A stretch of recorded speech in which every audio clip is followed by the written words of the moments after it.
ঘরে শান্তি নাই, বাইরে শান্তি নাই, স্কুলে কলেজে শান্তি নাই, সেক্রেটারিয়েটে শান্তি নাই, ক্যান্টনমেন্টে শান্তি নাই, পার্লামেন্টে শান্তি নাই, দেশে শান্তি নাই, বিদেশে শান্তি নাই, রাজনীতিতে শান্তি নাই, শিক্ষাঙ্গনে শান্তি নাই। শান্তি যেন কারো নাম ছিল। বেচারা শান্তি মরে গেছে কলেরা অথবা ডায়রিয়া হয়ে, কি বসন্ত হয়ে। বেচারা শান্তি মরেছে, ওর বাবাও মরেছে, ওর মাও মরেছে, ওর গোষ্ঠীতে বাতি দেওয়ার আজ আর কেউ নাই। সেজন্য আজ বিশ্বব্যাপী সমস্ত মানুষ যদি শান্তি শান্তি করে জিকির করে, শান্তি কি প্রতিষ্ঠিত হবে? হবে না। শান্তি প্রতিষ্ঠার লক্ষ্যে পৃথিবীর মানুষের চেষ্টার কোনো ত্রুটি ছিল না।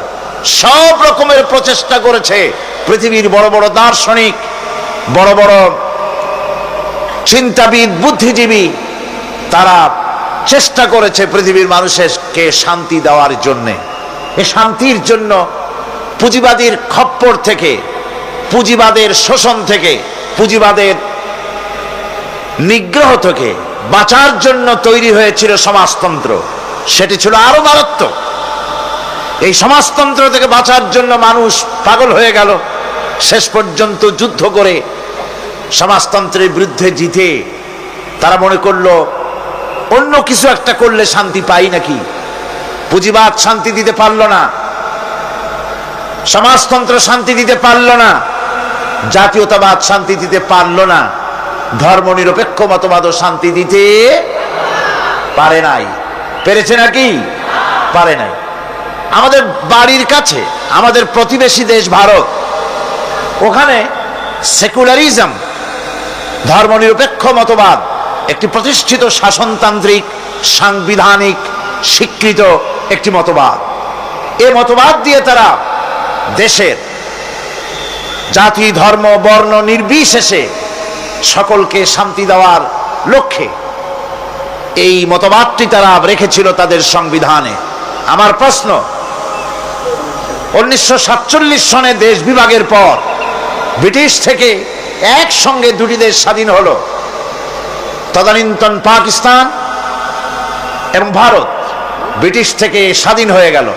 সেদিন থেকে নিয়ে এই পর্যন্ত ভারতে ধর্মনিরপেক্ষ মতবাদ দিয়ে কি শান্তি প্রতিষ্ঠিত হয়েছে?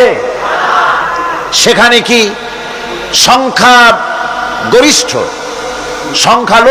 সংখ্যালঘু সম্প্রদায় তারা কি তাদের ধর্ম কর্ম সঠিকভাবে পালন করতে সক্ষম? তাদের মসজিদ, তাদের গুরুদুয়ারা ইত্যাদিগুলি কি নিরাপদে আছে? নাই। বরং দেখা যাচ্ছে অশান্তির দাবানল জ্বলছে, সাম্প্রদায়িক দাঙ্গা চলছে, মানুষে মানুষে হত্যা, জিঘাংসা ইত্যাদি চলছে। সুতরাং দেখা গেল ধর্মনিরপেক্ষ মতবাদ, পৃথিবীর যত মতবাদ আছে ব্যর্থ মতবাদ, তার ভিতরে 1 নম্বরে পুঁজিবাদ, 2 নম্বরে সমাজবাদ, 3 নম্বরে জাতীয়তাবাদ, 4র্থ নম্বরে ধর্মনিরপেক্ষতাবাদ। 4টি মতবাদ হচ্ছে পৃথিবীর জঘন্যতম, নিকৃষ্টতম মতবাদ, ব্যর্থ মতবাদ। পৃথিবীর মানুষের জন্য একদিনের জন্য কল্যাণ বয়ে আনতে পারে না। এই অশান্তিকে দূরীভূত করার জন্য পৃথিবীতে আসলো লিগ অফ নেশনস। পৃথিবীকে কিছু দিতে পারলো না, ব্যর্থ হলো।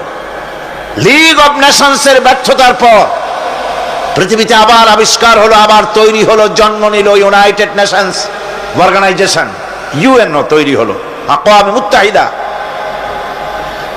ইউনাইটেড নেশনস অর্গানাইজেশন পৃথিবীর দুঃখী, গরিব, ছোট্ট ছোট্ট দেশগুলির জন্য বিরাট আজরাইলের রূপ ধারণ করেছে।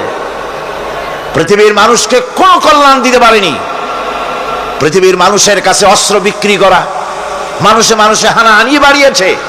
মানুষের কল্যাণের জন্য, দুঃখী মানুষের জন্য, গরিব মানুষের জন্য, নির্যাতিত মানুষের জন্য, তাদের সপক্ষে কথা বলার জন্য জাতিসংঘ পৃথিবীর ভিতরে ব্যর্থ, চরমভাবে ব্যর্থ, কিছুই করতে পারেনি।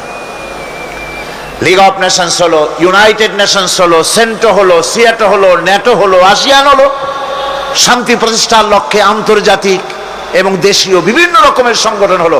শেষ পর্যন্ত উপমহাদেশে সার্ক তৈরি হলো। সেই সার্ক তৈরি হলো মানুষের শান্তির জন্য, এই এলাকার এই ভূখণ্ডে যাতে মানুষ শান্তিতে থাকতে পারে।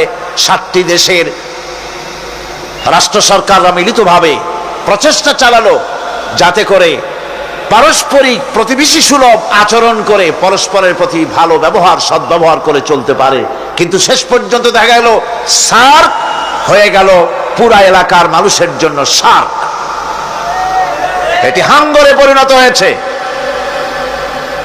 বড় বড় দেশগুলি, বিরাট শক্তিগুলি, তারা মানুষের সঙ্গে, প্রতিবেশী দেশের সঙ্গে সদাচরণ করতে পারেনি। পার্লামেন্টে যখন বিদ্যুৎ এবং ট্রানজিট সম্পর্কে কথা হচ্ছিল, আমি সেখানে পরিষ্কার করে বলেছি পার্লামেন্টের ভেতরে যে ভারত আমাদের পরীক্ষিত বন্ধু নয়। তারা আমাদের কাছে পরীক্ষা দিয়ে পাশ করতে পারে নাই। ভারত চিরকাল আমাদের সঙ্গে বিগ ব্রাদার সুলভ আচরণ করেছে, আমাদের সাথে বন্ধু হিসেবে ব্যবহার করতে পারে নাই। সুতরাং তার কাছ থেকে বিদ্যুৎ আমদানি করা এটি একটা বোকামি ছাড়া আর কিছুই হতে পারে না। আমি পার্লামেন্টে বলেছি, বিদ্যুৎ হচ্ছে আত্মার মতো, প্রাণ শক্তির মতো, সভ্যতার প্রাণ শক্তি। বাংলাদেশ যদি হয় দেহ, তো বিদ্যুৎ হচ্ছে তার প্রাণ। প্রাণ তো দেহের ভিতরে থাকলেই প্রাণ বাঁচবে, দেহ বাঁচবে। আর দেহ থেকে প্রাণ যদি বন্ধুর হাতে তুলে দেওয়া যায়, এমন বন্ধু যে সত্যিকারের বন্ধু হিসাবে পরীক্ষিত নয়, তাহলে আমার জান দেব আর একজনের কাছে, আমি থাকবো এইখানে, তাহলে কি আমার দেহ বাঁচবে? বাঁচবে না। ওরা বিদ্যুৎ তার কাছ থেকে আমদানি করতে হলে সে আমাদের কল কারখানা, বিদ্যুৎ হাতে পায়ে ইন্ডাস্ট্রি, কল কারখানা চিপে ধরে এর জান কবজ করে ছেড়ে দেবে।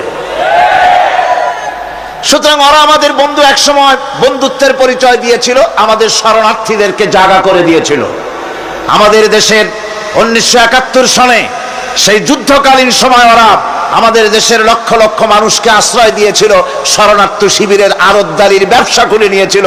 সেই ব্যবসার পয়সা যখন দেশ স্বাধীন হয়ে গেল, 1 মাসের ভিতরে তারা 30,000 কোটি টাকা বাংলাদেশ থেকে চুরি করেছে, লুট করেছে। সুতরাং এমন লুটেরা, এমন চোর, এমন শত্রু প্রতিবেশীর কাছ থেকে বিদ্যুৎ আমদানি করা এদেশের মানুষের জন্য, সরকারের জন্য আত্মঘাতী কাজ হবে। বলতেছিলাম, শান্তি প্রতিষ্ঠার জন্য মানুষেরা বহুত চেষ্টা করেছে, সার্ক তৈরি হলো, সার্ক শান্তি দিতে পারে নাই। পেরেছে?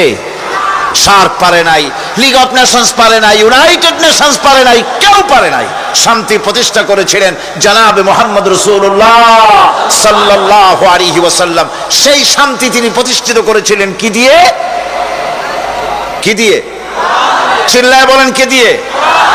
সেই কোরআনে কারীম, সেই কোরআনে কারীম বলছে, সেই কোরআনে কারীম বলছে আনুগত্য করতে হবে পরিপূর্ণরূপে, গোলামি করতে হবে আল্লাহ পাকের, তাহলেই শান্তি হবে। পৃথিবীর কেউ আমাদের দিকে রক্ত চক্ষু নিয়ে তাকাতে পারবে না। আমি বারবার বলেছি, আমার প্রতিবেশী